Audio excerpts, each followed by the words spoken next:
Story 1. Over the last year, Warren Buffett directed Berkshire Hathaway to cash out. Today, they hold $335 billion in cash and $270 billion in stocks in their portfolio, with more cash than stocks. A situation that seemed absurd just a few months ago. Conspiracy or not, Buffett has sold high and will soon buy low again. The billionaires who did not cash out will still have enough assets to borrow money and buy low, so they will also benefit. Story 2. One thing to consider is that when a calamity occurs, the wealthy will remain affluent, while the middle class and the poor will be severely impacted. Story 3. There have been books written about disaster capitalism, where economies are intentionally crashed to profit from the resulting misery. If you look at the last 20 years, it has been the best time for the wealthy in the history of the United States. The richest person's wealth in the United States was $50 billion in 2005 and increased to $350 billion in 2025, an increase of 700%. Meanwhile, the middle class has been decimated.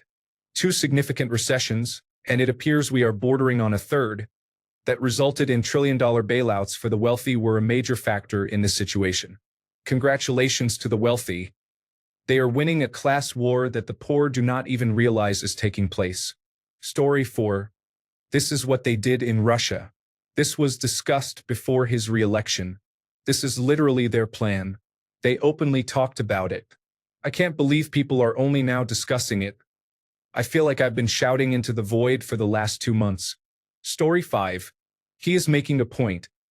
I can destroy your business and your life, and I do not care.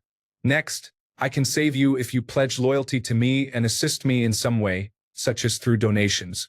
It is straight out of a mob movie because it is a shakedown. He will ease tariffs on those who comply. If you do not, then I am sorry, not sorry. Story 6. I had the same thought a few days ago, but I do have trouble believing he is that intelligent. Maybe the influential individuals are coaching him. We moved all our assets to cash positions because I anticipated this. If they are going to proceed, I will be right there with them. Story 7. It's not for his friends. It's for him. He's extorting other governments for bribes and manipulating the market to secure lower interest rates for his own loans. Nothing he does is for anyone else. It's exhausting trying to explain malignant narcissism to others every time someone speculates about his motives. Please wake up, everyone. Story 8. I believe that is part of the issue. My opinion is that companies seeking exemptions from tariffs will pledge loyalty to Trump. He may even receive kickbacks from these companies. For him, it's all transactional. The presidency serves as a means for him to gain more admiration. He does not care about the country. This is typical narcissistic behavior. He is the worst possible person to hold the office of president. History will demonstrate this. Story 9. Whether or not that was the original goal, there have been 5 stated reasons, I believe. I'm sure someone has intervened to convince him that this is why he is doing it. Story 10. I think it's a coping mechanism. While there are certainly some people in power who may have had this idea or may be pushing this outcome, I believe the administration is genuine in its belief that this will result in a stronger economy and more complete American hegemony. This is because they are a group of conspiracy theorists who were told by their middle school teachers that their simplistic solutions to complex problems were not feasible, and they never recovered from that realization. I believe the idea that this is deliberate is more comforting than the notion that it stems from hubristic ignorance from individuals who would use artificial intelligence to dictate foreign trade policy. If it is deliberate, the markets will eventually recover. There is no point in investing in assets that may lose all value. However, that is not the reality. Things do not have to improve. Argentina was once the 6th largest economy in the world. Now, it is comparable in size to Pennsylvania. Story 11.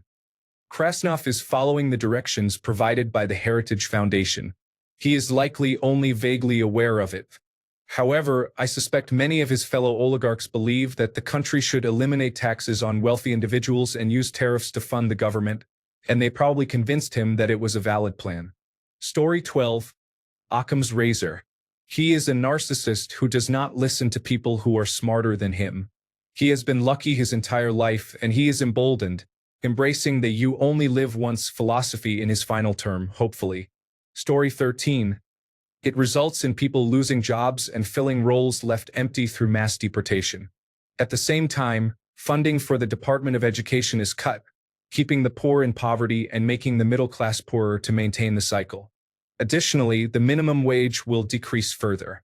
After all, someone has to serve the billionaires at Mar-a-Lago after deportations, and factories will only return to the United States if they can hire inexpensive labor like they do in other countries. Story 14. It is not a realistic theory. The rumors indicate that the size and scope of the tariffs were not finalized until the morning of the press conference. While there may be a few insiders making some money, many billionaires are losing significant amounts of their paper wealth, and there is no guarantee that even if the tariffs are removed, the stocks will recover. Many foreign nations have started the process of reducing their dependence on the United States and will not reverse course just because the United States backs down.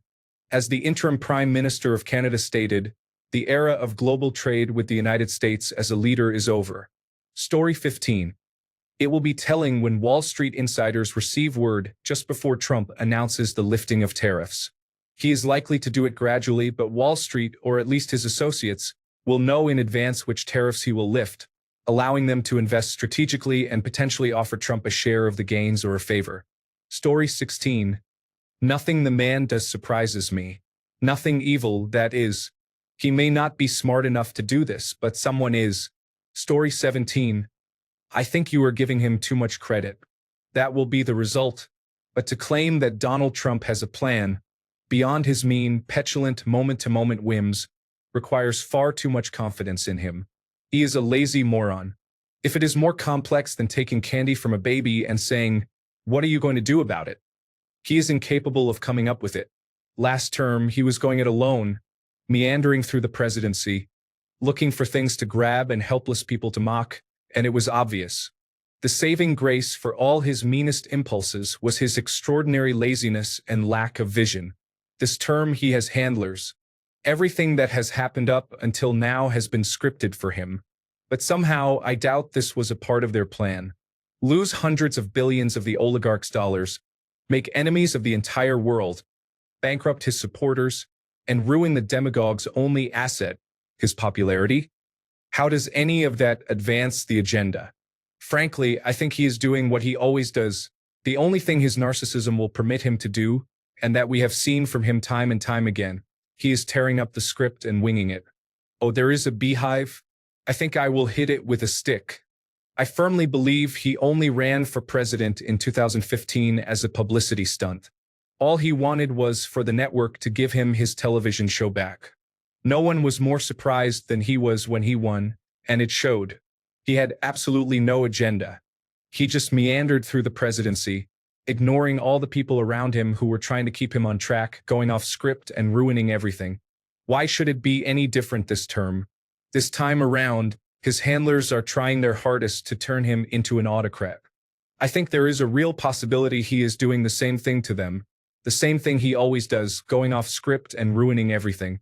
Story 18. Yes, and perhaps there is hope for the need for bailouts so he can seize partial ownership.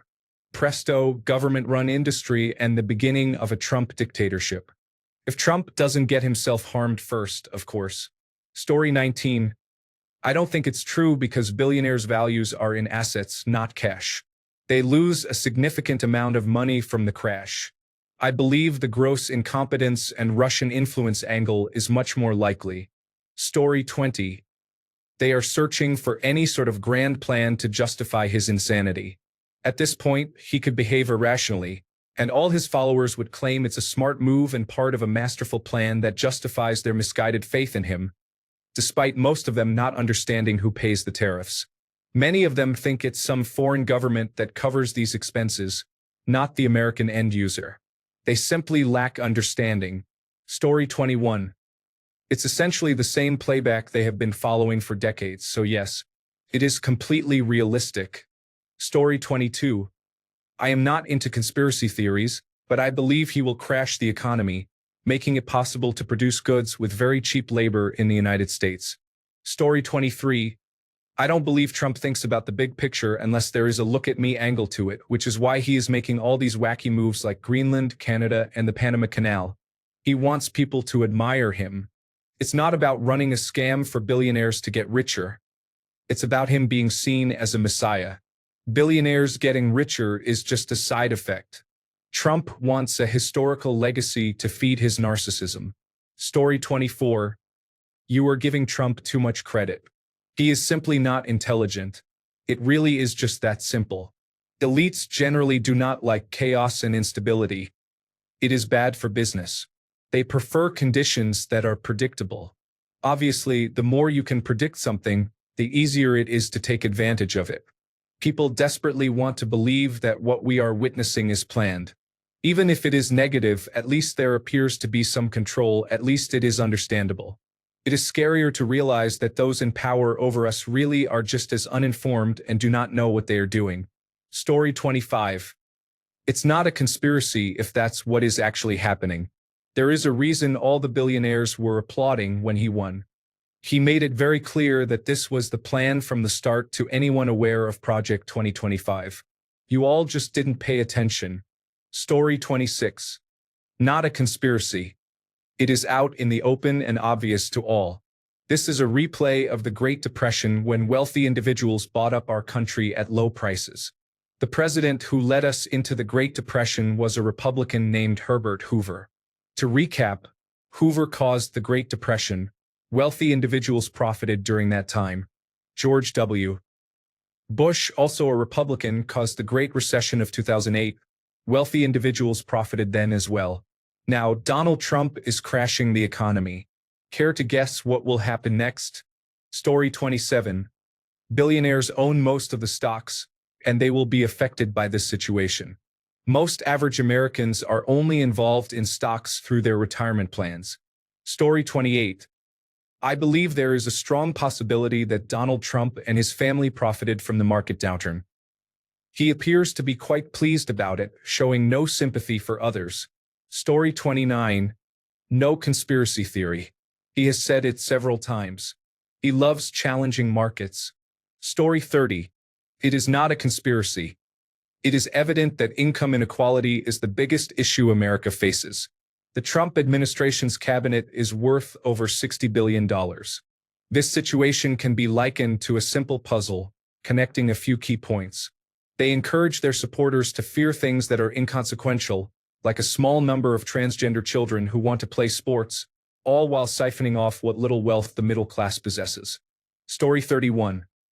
It is a horrible conspiracy, but my money manager made all the right moves, and I'm not suffering nearly as badly as some people I'm reading about.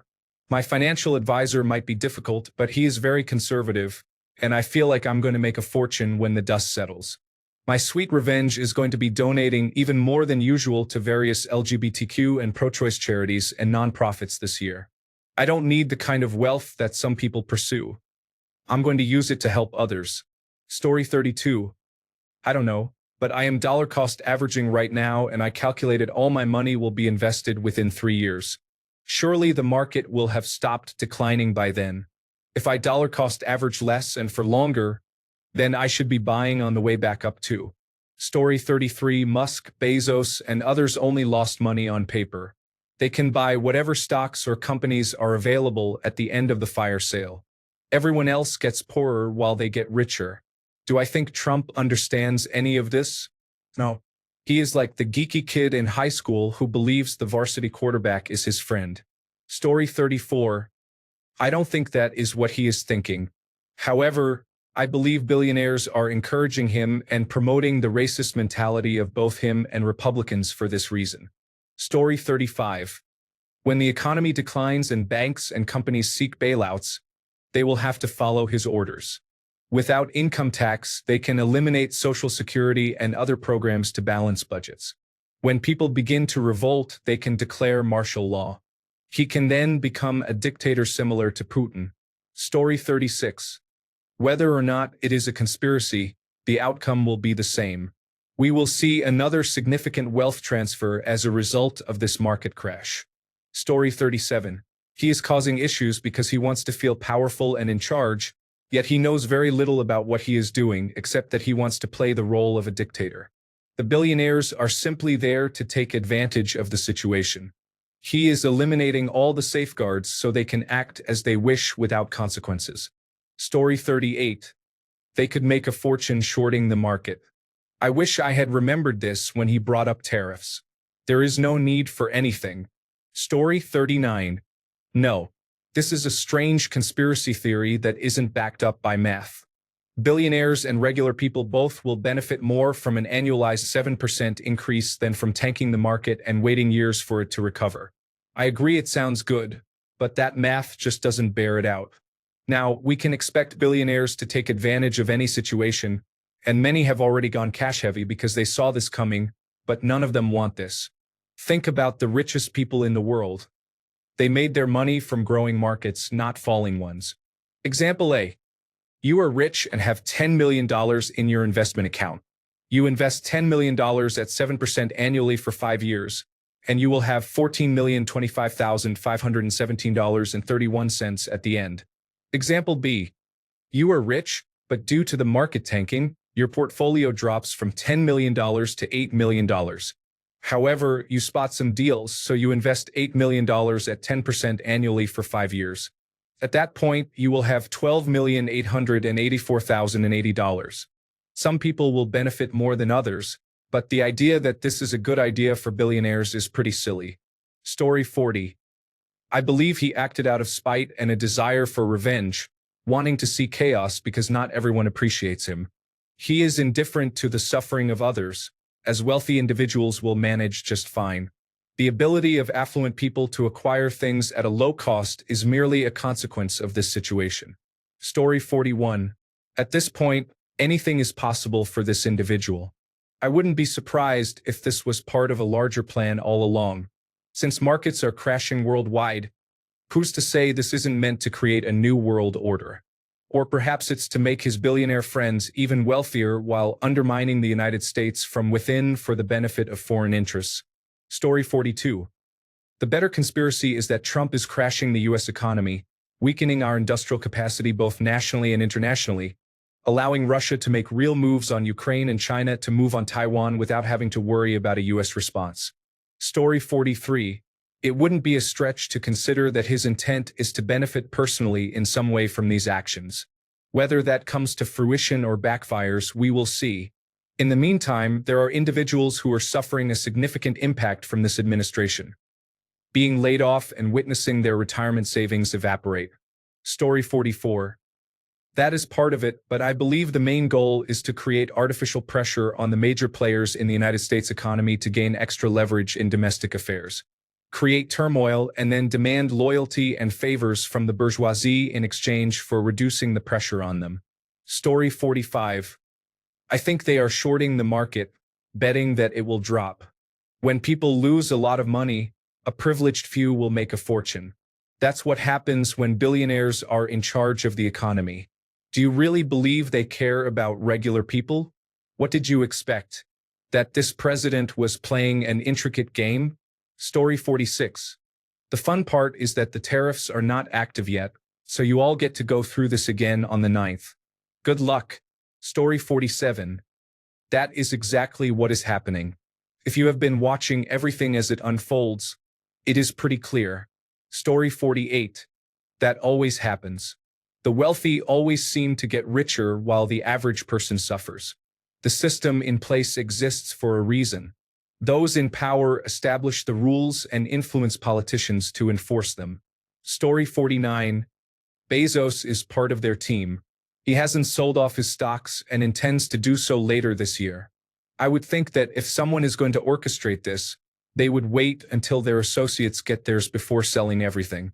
Bezos also faces significant challenges if Americans stop buying from Amazon. People without money are not spending excessively. If this was a strategy, it was poorly executed.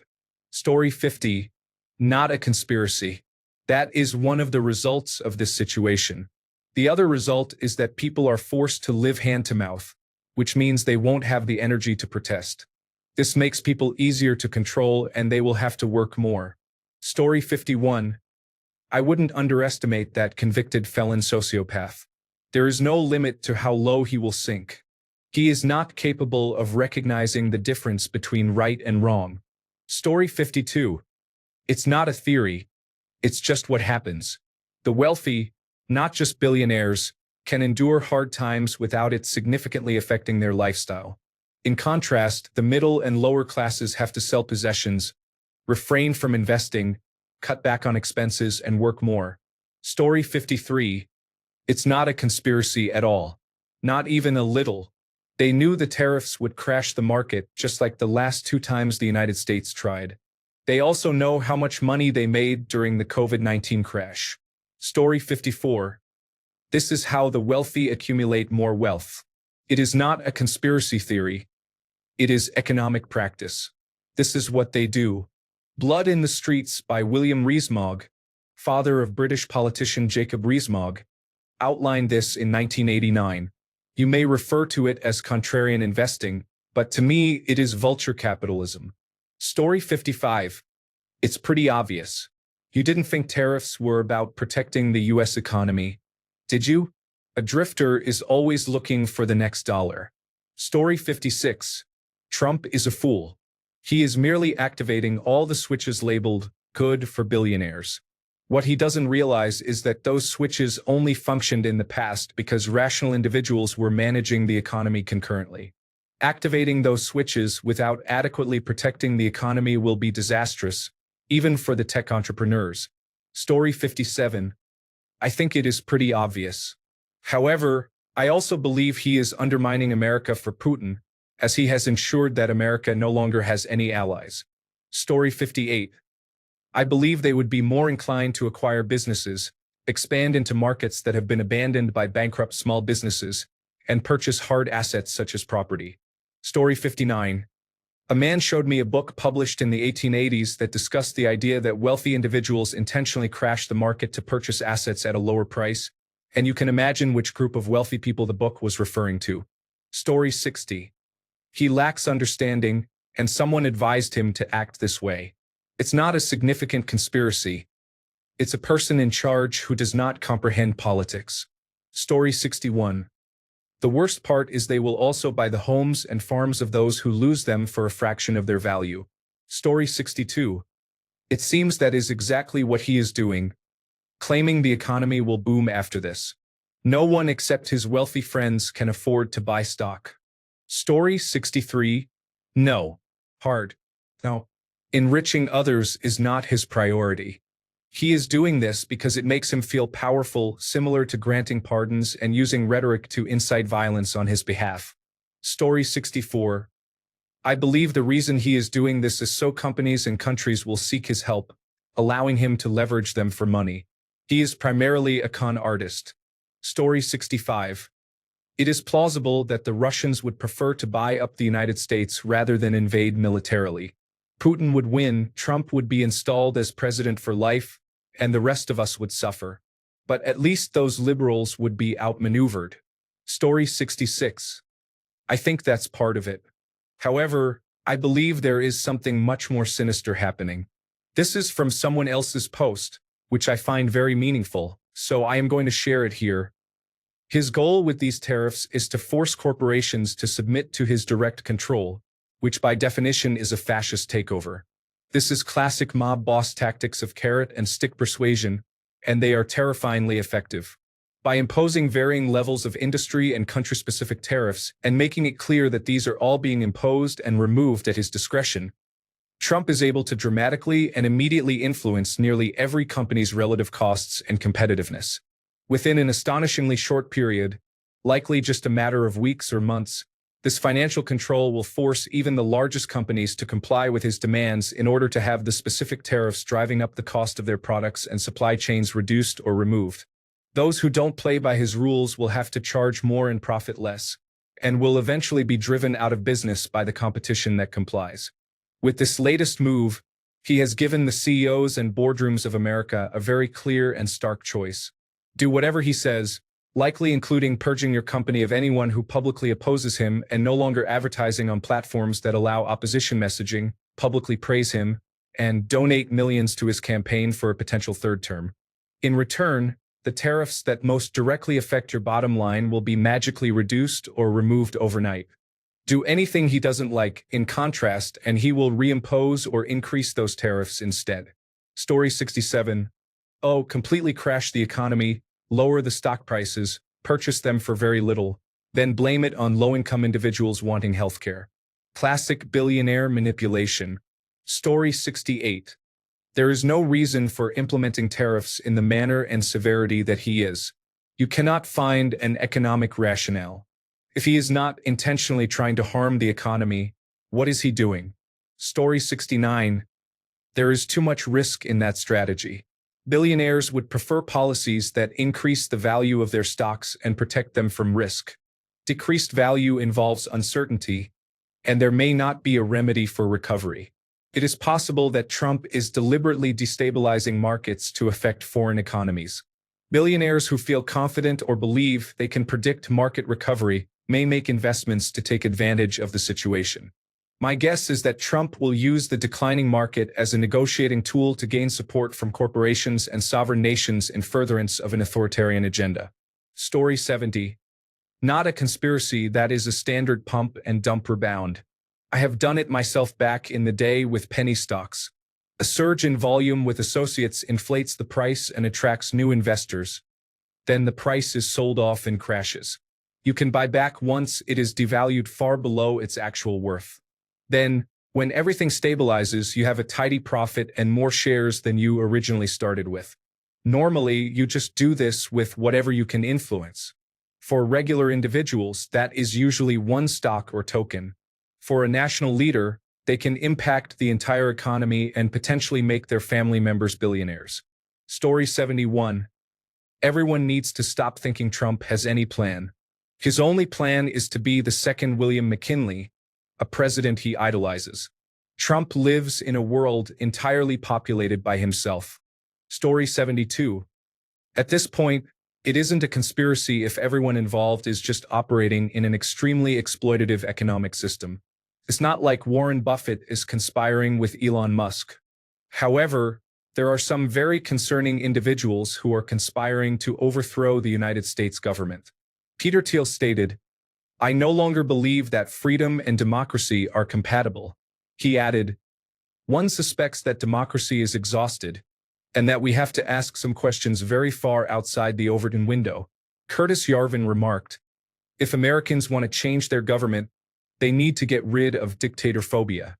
He also mentioned, Trump himself will not be the CEO. He will be the chairman of the board.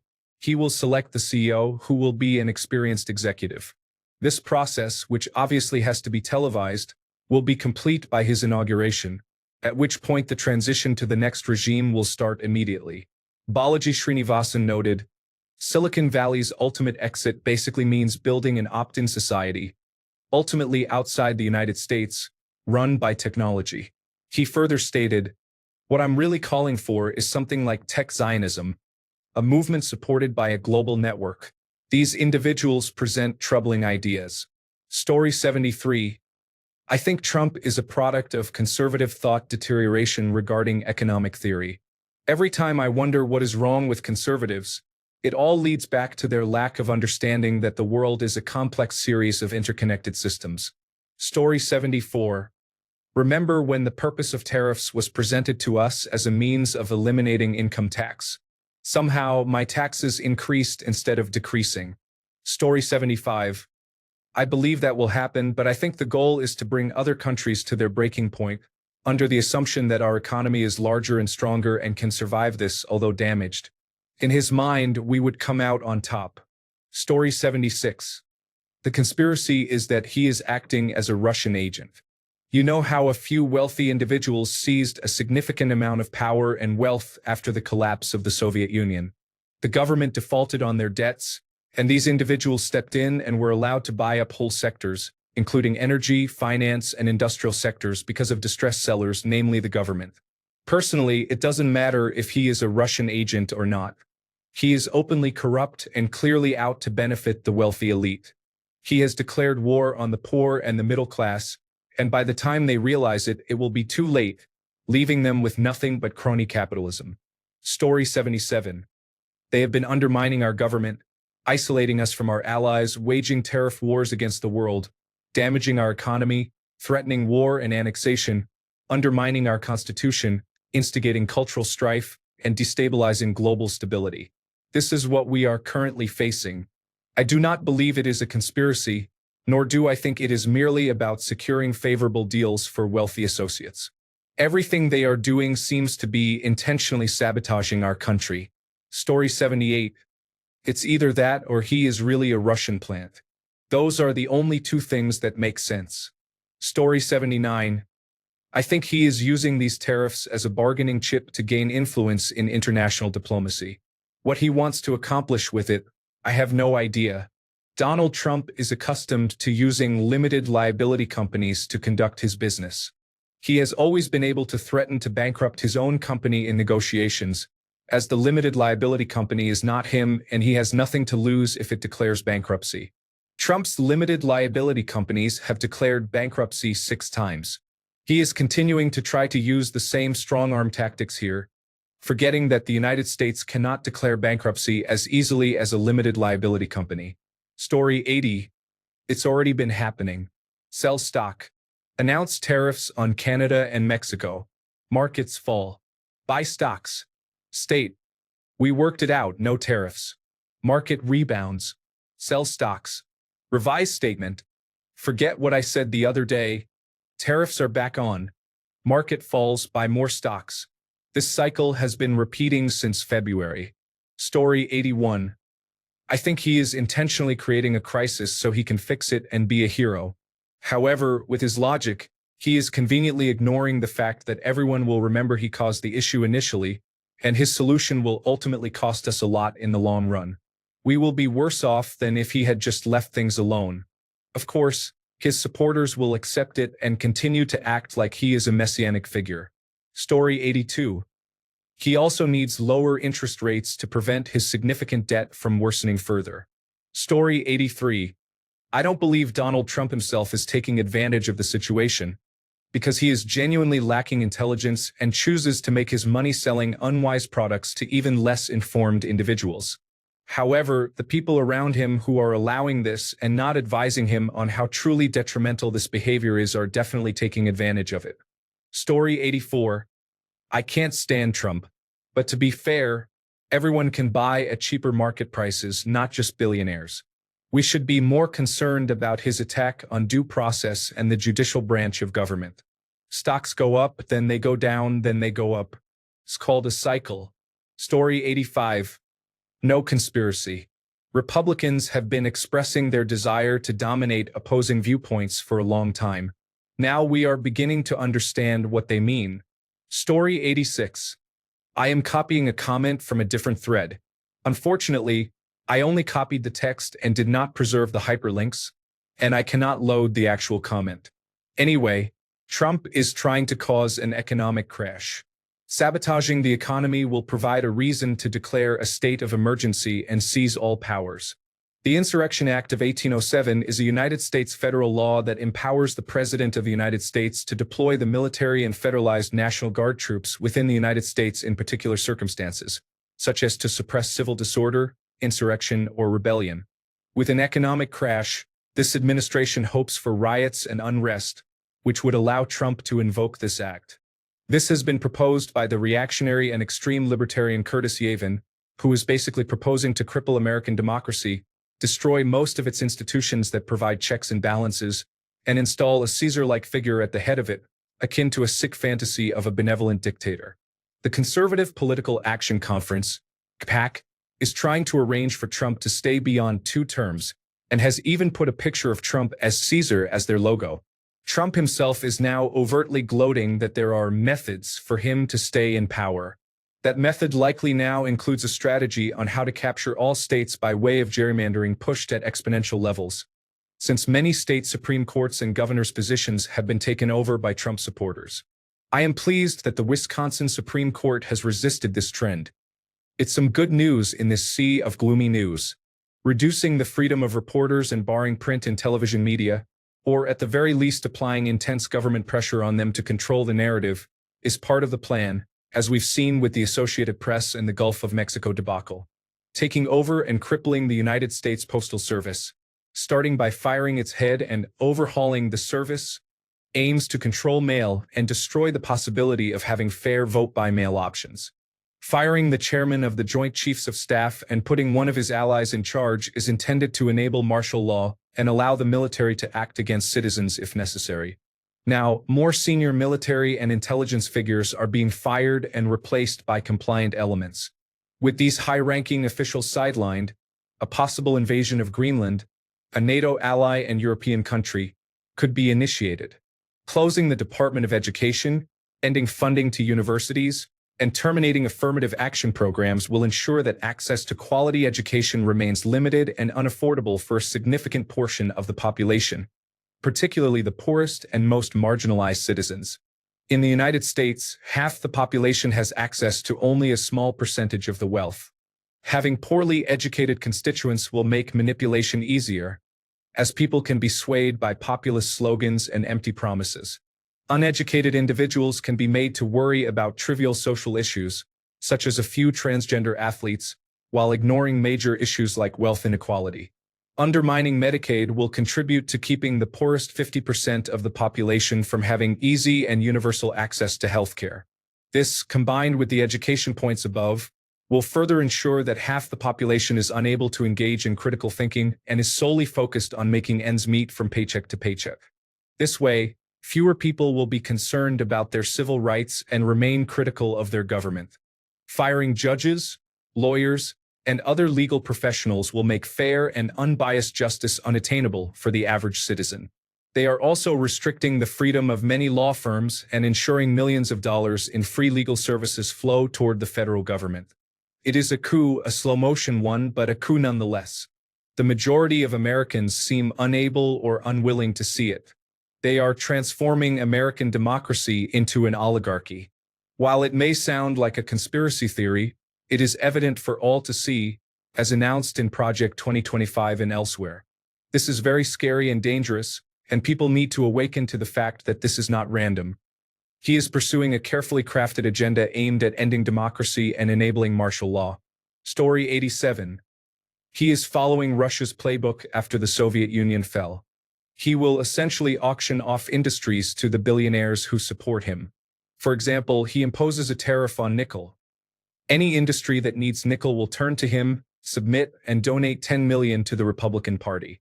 Then he will lift the tariff. Story 88. You are giving him too much credit. The markets crashed because no one in the administration had the courage to tell him his trade war is complete folly. There is no grand plan. They are making it up as they go. Story 89. It doesn't matter whether it is or isn't a conspiracy. The market is declining, the extremely wealthy are buying, everyone else is losing money, the world, including our former allies, dislikes us, and everything is more expensive. Life in Trumpistan is challenging. Story 90. I do not believe it. I think Trump is attempting to undermine the 16th Amendment and replace income tax with tariffs to grant the executive branch absolute control over the finances of the United States. This plan aligns with what Project 2025 proposed. This situation will persist for some time, and then he will suggest significant reductions to income tax, which will be met with approval. The difference is that your money will go to Kristi Noem instead of the Internal Revenue Service. Story 91. I believe we should take Trump at his word. He is mistaken. He does not believe this is a scheme by billionaires to acquire all the companies. He genuinely thinks that tariffs are free money and that a trade deficit equals a financial deficit. He believes that by imposing tariffs, we will generate substantial revenue and eliminate the debt. This is not how it works, but he has been convinced for years that it is true, and no one can change his mind. Story 92. What prevented billionaires from buying stocks before Trump? The stock market has been going up since 2009. Story 93. I believe it is unwise. Many billionaires borrow against the stocks that make them wealthy to avoid selling them and incurring a significant tax burden. Billionaires are currently facing substantial losses. If they sold their positions and then repurchased, they would incur considerable tax liabilities. Story 94. I do not think it is a conspiracy. My father is quite wealthy. He told me right after the election to pull all of our money out of the stock market and clean up our credit because we would want all the cash we could get our hands on to buy stocks and property at bargain prices during the coming recession. He is sitting on a pile of money just waiting for people to start losing their homes so he can buy them. People who understand the stock market knew these tariffs would crash the economy. The former president knows it as well. He is doing it anyway. Even if you believe he believes his own rhetoric, you cannot pretend he did not do it intentionally if he knew that was going to be the outcome. All the people with cash reserves are just waiting for the collapse so they can acquire everything. It may be a stretch to say that is explicitly why he is doing it, but it is not an accident. Story 95. Billionaires also hold most of the stocks. They would have needed to sell large amounts of stock prior to the downturn to take advantage of the opportunity to buy back in. The documentation for those types of financial moves would be straightforward to trace, so we would likely know fairly soon who the beneficiaries of such a plan are. If we are considering speculations about motivations for strategic moves, it seems more likely that Trump is trying to pressure the Federal Reserve to lower interest rates so he can restructure federal debt at more favorable rates and borrow additional funds for investment in the manufacturing sector. Keep in mind, when I mention investment in the manufacturing sector, it could theoretically create jobs, but the funds will primarily benefit the owners of existing manufacturing and materials companies who are mostly billionaires. Elon Musk and other technology executives want to sell them robots and artificial intelligence tools, so they are not too concerned about not receiving the investment themselves. Story 96. Billionaires are the ones taking the losses. Most Americans do not buy stocks. If anything, now is when average Americans should invest, so when the market eventually corrects itself, they can profit easily. Story 97. It's not about purchasing anything at a lower price. This approach can cause businesses to fail or lose market share. In the long term, the winners will have a larger share of the market, including a higher market capitalization in stocks, without needing to acquire additional shares. The end result is similar: more concentration of wealth. There may even be fewer billionaires overall, but there will be more billionaires worth over $10 billion. Story 98. Won't be much good when the currency crashes along with it. When billionaires become effectively millionaires, with inflation and devaluation, they won't own anything. Story 99. You are 5 years away from retirement. You think you can actually pull it off a little early. Then tariffs come along. Your 401k tanks. That's all right though, you can wait it out. 5 years, remember? Your boss lays you off because tariffs are raising prices and the economy is slumping. The Federal Reserve slashes rates to try to boost the economy, but tariffs continue to drag it down. Inflation starts to rise. Rates have decreased, so you draw on your home equity line of credit to keep funding things while you look for a job. It's a lot of debt, but at least you can let the 401k recover. Inflation keeps rising, and you can't find a job. Even the manufacturing jobs that are returning are being automated. You start drawing on your 401k. The recession and inflation have seriously impacted its real value, but you have bills to pay and need to cover the interest on that home equity line of credit. Your 401k is depleted. You have been out of work long enough that you are having trouble even getting interviews in your industry. Tariffs get reduced, and asset prices start to recover. The Federal Reserve uses this opportunity to cautiously raise rates. Your 401k is almost entirely gone, so you do not participate in that market recovery. The rate on the home equity line of credit starts to increase. You cannot afford the extra expense, so you use the remainder of your 401k to pay it down. A small balance remains on the home equity line of credit, but it is manageable to pay the interest. Now you'll never retire. You are dependent on wages for the rest of your life. This is what they are aiming for: more menial labor to feed the machine. Story 100.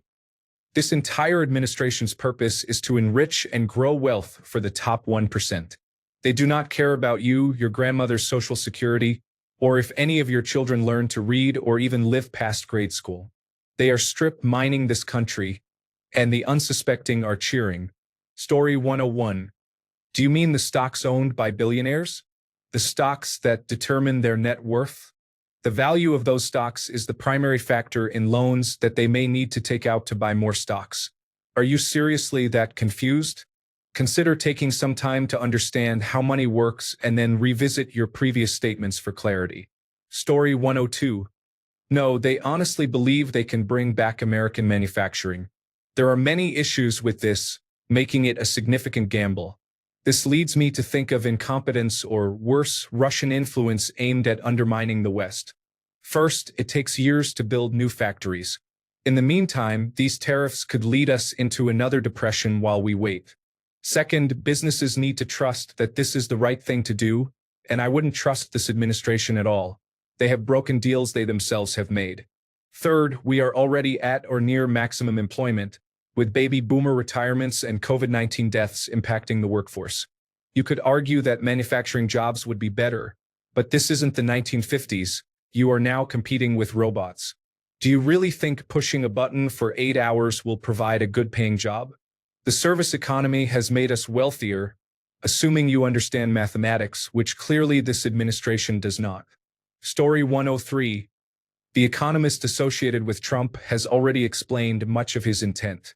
They view trade imbalances literally. For example, if in country X a candy bar costs 50 cents, while in the United States it costs $1. They analyze the tariffs that country X imposes on that candy to determine how it translates to the US dollar value of $1. In their view, even if the candy in country X is now valued at $1 and in the United States at $1.50, they believe they have balanced out the trade deficit so that converting their currency results in an equivalent value for that item. Also, I am not an economist. This is simply my rough way of explaining what I see as a flawed thought process. Story 104. If you watch the Netflix documentary Trump, The American Dream, he discusses buying when the economy is depressed. He is now in a position where he can manipulate the economy to become depressed. Story 105. Many so-called billionaires are heavily leveraged and not truly wealthy. Stock holdings are decreasing their net worth, real estate is struggling, and borrowing money for new ventures is unwise at this time. Trump is not helping his billionaire friends. Expect a significant backlash against the Make America Great Again movement and Trump in the near future. Story 106. The Republicans often crash the markets. One of my investment strategies is to move investments to money markets when Republicans control Congress and the White House. I hold until the markets crash and then buy back in after the crash. Republicans have caused market crashes since Nixon. Story 107. I think he is actually trying to deceive people into supporting him for lowering income taxes while implementing a less obvious sales tax to raise revenue. Story 108. I believe it is a theory attempting to explain something that is much easier to understand through sheer foolishness and arrogance. Story 109. How about we all agree not to invest in the stock market? There will be no one left holding the bag.